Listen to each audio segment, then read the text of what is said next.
3d6 down the line. Okay, that is episode 76 in the books. Beastmen Alliance sealed. Good to go. David, what did he tell you? He said, don't drink the mead. What do you...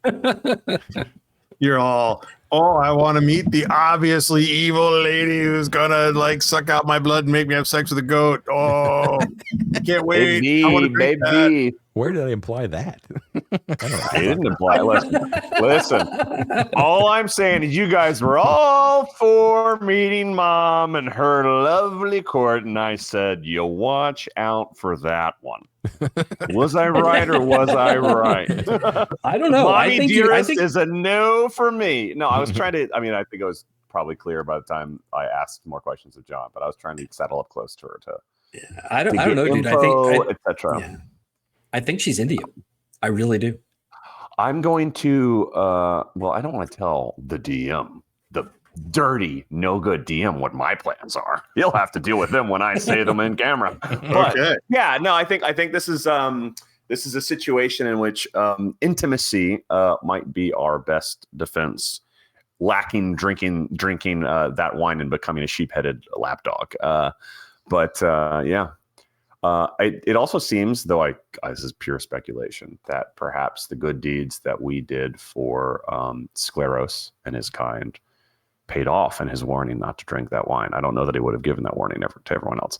Not that we know what it does, but my guess is it's some sort of addictive substance that made all of them subservient. But I could be wrong. Yeah, I can give it away to you clearly. Because it was a good job on your part that is indeed true. There was a trigger for Scleros warning you, and you treated with him the correct way, and that he gave you that one. So that was actually really, really good.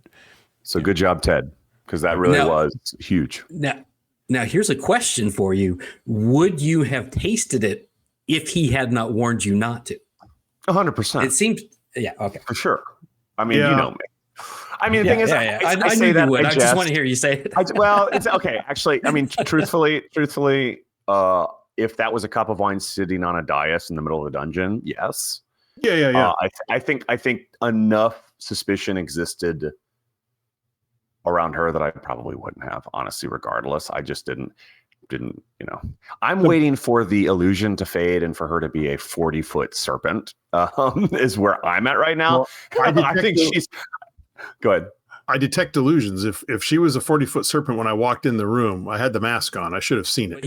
But you didn't have the thing activated. No, that's true. Illusions. Separate you just from see. Detecting illusion. I would have gotten a save versus spells at +5 to disbelieve. If I understand it correctly, it's automatic. It's not something I have to command. Yeah. Here's changing an illusion is a dragon. And sorry, I cut you off, Matt. Go ahead. Yeah. Here's what I think. I think just like Men in Black, she's like a weird alien thing, all folded up inside that skin. Sugar. Coming out for sugar. Yep, that's right. And Upior is the sugar. Oh, baby. We did hear jet black eyes, and I have seen every single episode of The X-Files. So I'm ready, baby. And you had heard rumors about her before, right? So you were already on your guard. Ted, though, it's a good point, and it's one of those things you're going to have to remind me of. Okay. Yeah. In this case, there's no harm, no foul, because there is no illusion going on. But I will not remember that. You know what I mean? Same thing with all of your gear too. Like if you guys have special items that I need to be aware of, you're gonna don't count on me to know that. You're gonna have to like John, don't forget I have this thing. You know what I mean? And then I'll let you know. Yeah. Okay. Yeah. That's gonna get real old because you're gonna say everything. Is that an illusion, John? Is it an illusion? Yeah. I'll try to remember as best I can, but it's new to me right now. All of Arden. Yeah. I think maybe passing off that mask is a blessing at this point. It's really funny. Like I thought about that all week. Like it was such a great setup. Like I just like so many thoughts. It was kind of along the lines of what I was thinking, just in terms of like some kind of alignment shift, right? Like I definitely had that vibe where the thaw thing might happen. I thought it might be something that was more kind of involuntary, like you like Thoth now. Yep, it's done. Thoth is your guy. it's so much more interesting that it's presented as a matter of free will, because as a player, yeah, it's tempting. It's really, really tempting. And for him, like, Avaricious and his desire for power, like, yeah, he kind of wants to be a pope, but not for like this, ancient, lost, forgotten God to try to build up. Like, there's no power, there's no booze, there's no women in that. But you could make that happen, though. Oh, yes, you could. You could be the change you want to see in the world, Avaricious. What if? Yeah. What if? Lysion's so cool, though. He's such a cool god. My God is a cool god. You've seen the majesty of Thoth in these halls. He's a pretty cool. Oh, dude. yeah. Lucian might be just an aspect of Thoth, Exactly. Yeah. But, I think, given how they responded to each other, I don't think so. I think that it's really a good, OSE, OSR kind of conundrum to be in, though, right? Like the mead, for example, or whatever it is, UPR has the choice to drink or not drink. It's been telegraphed. We've been straight up warned, right? So it's not a gotcha if you drink it. Yeah. Now, if you see a piece of treasure and you pick it up and you put it on your head and it turns you into a goat, that's a little bit of a gotcha. Right? Okay. But if you see a piece of treasure and you pick it up and you put it on your head and it warns you, hey, the thing's going to happen unless you do the other thing, right? It's like, okay, do I want the cool treasure or do I want to stick with my current, character kind of deal? Mm-hmm. That's a great conundrum to be in, particularly with such a fine piece of treasure.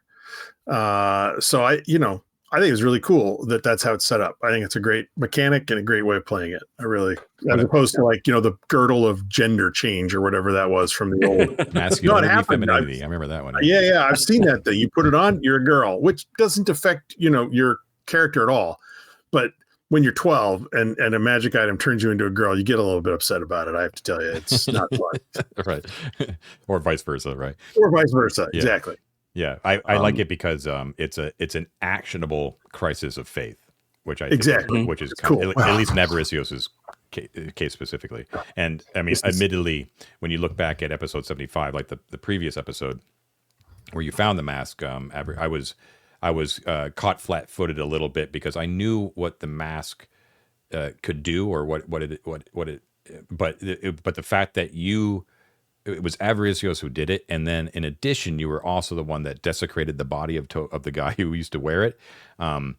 Was I wasn't prepared for that, and then when I sat on it for like a week, I was like, "There's more should have happened at the time." You know what I mean? Like there was a compounding amount of shit that you did that it made me think like it's more like retro. Like I guess if it had actually happened realistically. That message from Thoth probably would have happened almost immediately after you put on the mask. Like you would have been aware of the deleterious effects right there in the tomb, rather than having to wait till you get back to the debauche. But it is what it is. You know what I mean? No harm, no foul, really. In the end, Struck blind with your hand inside the thoracic cavity of the. Oh God, I'm blind. Yeah. Mummy rot. Yeah, like Thoth wouldn't have waited until you got back and rested to give you that important message. Hey, guess what? Well, it was interesting for me because like I always obviously like in the as we play, I role play a lot. Like I speak as him, and I do enjoy that. Like getting in the heads of the characters. For me, that's a big joy in playing this. But it's still me making the choices that I want. I just always like to do it with that little bit of like lens, right? Mm-hmm. Yeah, sure. So I've never like in that camp of, oh, it's what my character would do. It's what I do with my character, right? Yeah. Like he is at heart just like greedy, and I'm at heart, I'm probably greedy too, but curious. Right. Yeah. Like I knew that the only way to really see what that thing did was to commit to it. Mm-hmm. Right. Yeah. No, it's perfect. And so I wanted to do that no matter what. Yeah. Yeah. So Matt would drink the mead, but Av wouldn't. Not after all the telegraphing. But you're No very way. It was so it cute. was bad. I'm very curious, but I'd probably try to like sneak some and give somebody else. But the bigger trait I for mean- Avaricios is greed, though, not as much Yeah. curiosity. Like you're a curious character, but your god tells you like greed is good, right? Yeah. So it was perfectly within character for you to do what you did with Tobrias's body and to try on the death mask. Like it's, I just don't want you to give you the impression that I and the DM am punishing you for that.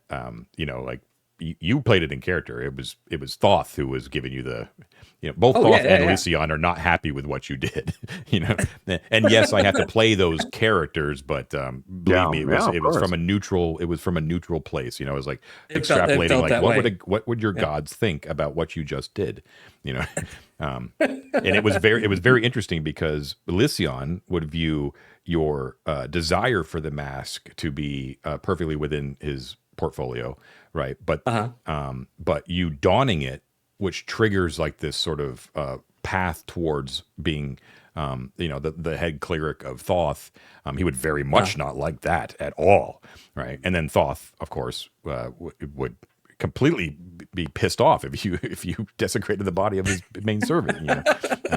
So I was just like, I was like, when I was thinking about this and prepping, I was like, I think he just pissed off two gods, which is, all right, let's see how he handles this one. Yeah. And how appropriate that Laryl just loved it. Yeah. Laryl, That was Laryl's awesome. all good. That was a nice little touch for sure. Yeah.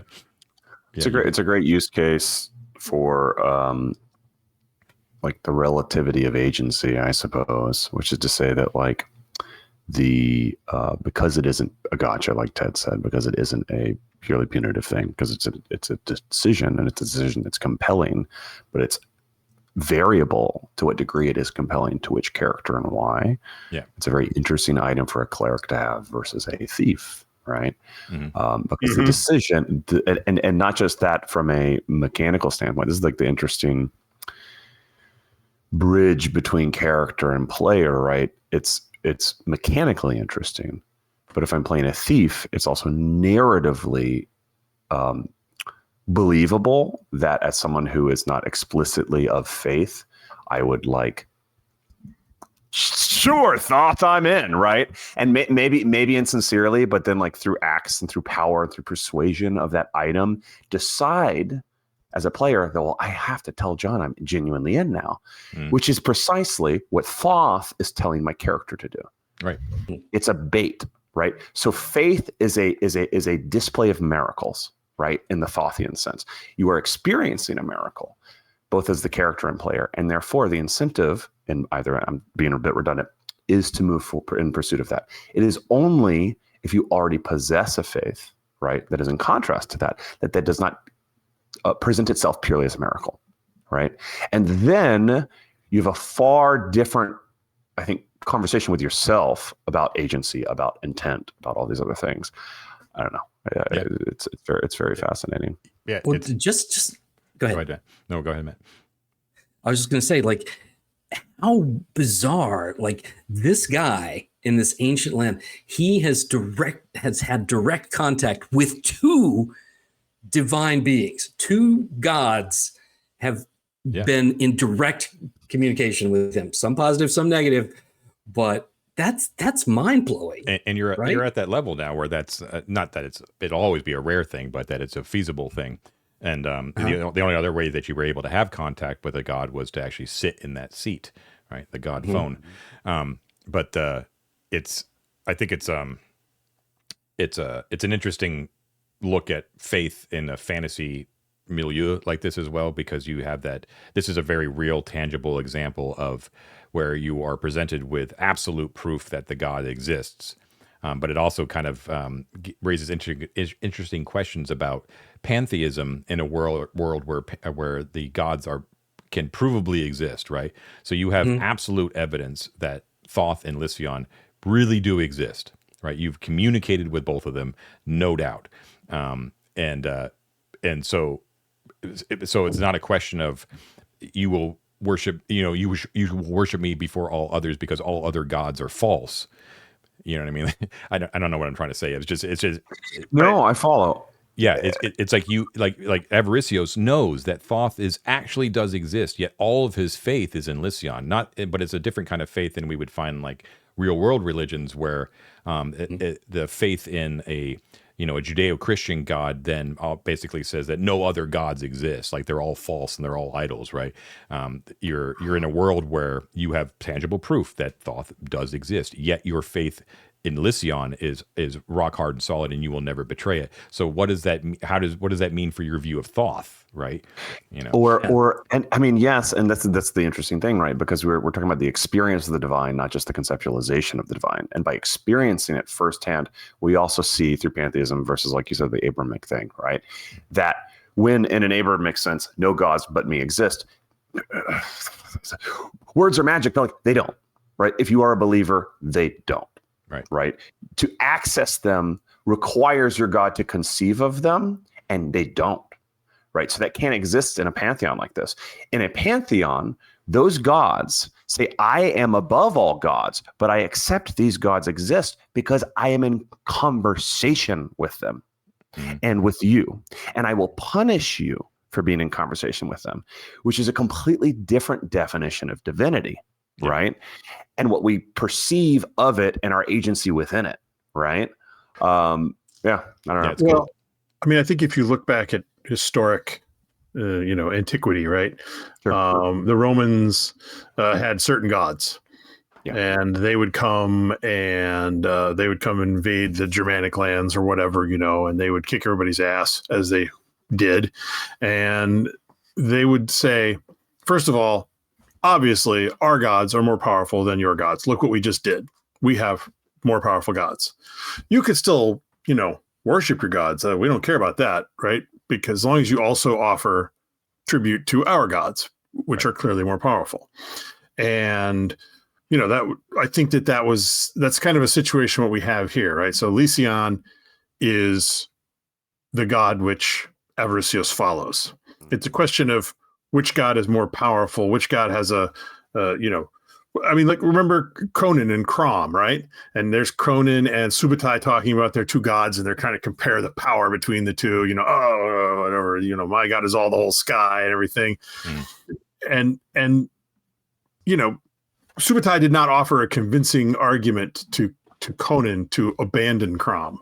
That's what we just had here. Right. Okay. Is Thoth clearly is very powerful, but Lysion says, no. Or Avaricios says, no. Lysion is a more powerful god, and I'm going to stick with my tribal god, the god that I've been following, the god that my fathers followed, that kind of thing. Maybe Thoth is there. I'm not going to do any more things to piss him off, but I'm also not going to piss off my god. Right. And so this, in a sense, Lysion is saying you shouldn't have any other gods before me. You can have one after me. You can be there, but you're mine, pal. It's a very good point. Yeah. Absolutely. But but absolutely. I think what's interesting is,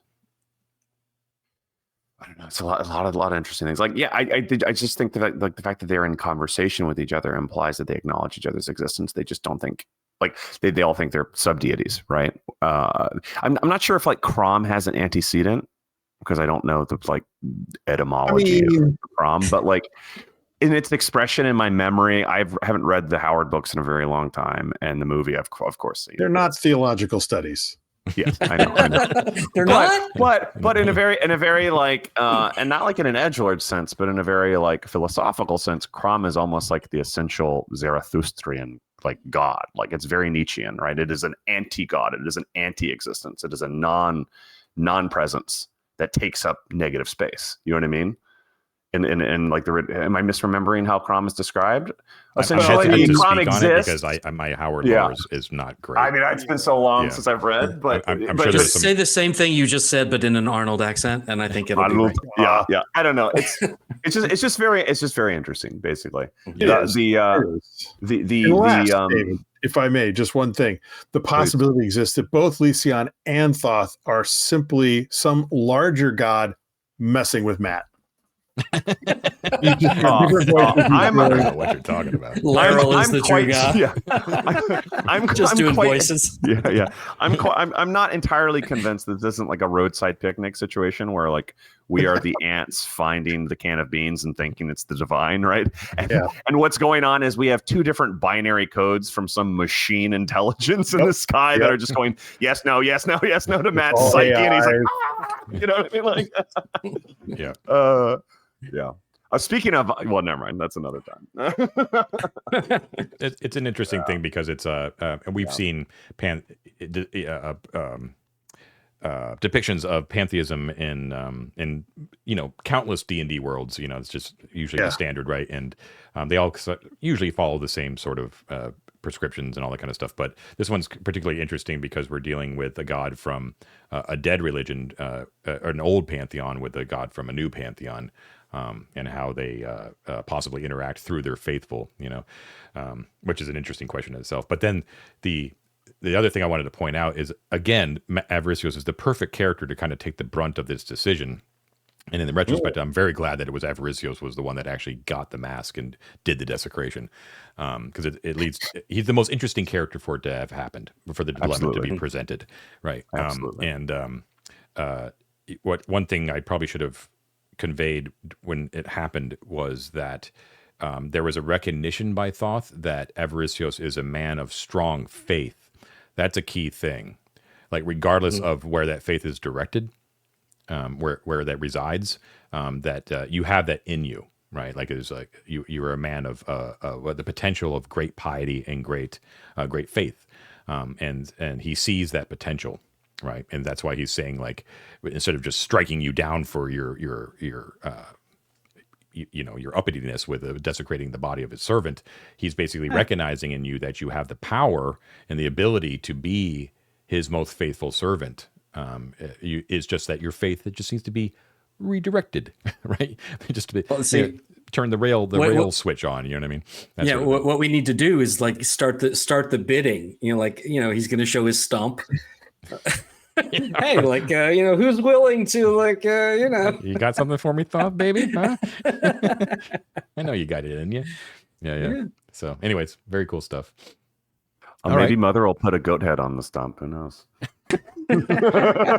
Yeah, if you want to switch to worshiping Mother, you just let me know, Avaricios. We can do a whole other thing. Hey, let's get more people in there. Just put more people right on in. There's plenty of room. Let's open that skull case up. Use a different animal limb on every hand. Great. Yeah, exactly. All right, we'll leave it.